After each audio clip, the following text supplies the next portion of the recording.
ang orihinal na imahe ng Madre de la Divina Gracia sa kanyang altar privilegio sa loob ng simbahan ng Marilao. May orihinal itong tindig na nahahawig sa mga matatandang imahe ng La Purisima Concepcion sa Pilipinas.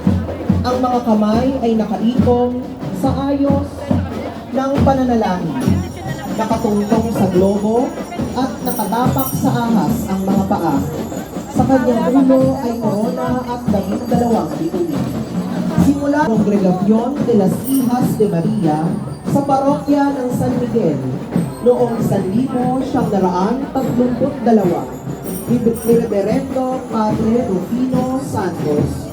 Nang lumaon ay naging kardinal. Ang imaheng ito ng mahal na Birhen ang siyang ginamit mula noon upang alayan ng mga bulaklak sa pagdiriwang ng Flores de Maria tuwing buwan ng Mayo. Dahil dito, nakilala ang imahen bilang Birhen ng Ihas sa paglahok ng imahen ng mahal na Birhen sa taunang Intramuros Grand Marian Procession noong taong 2002. Nabigyan ito ng bagong katawagang Hinango sa litanya ng mahal na Birhen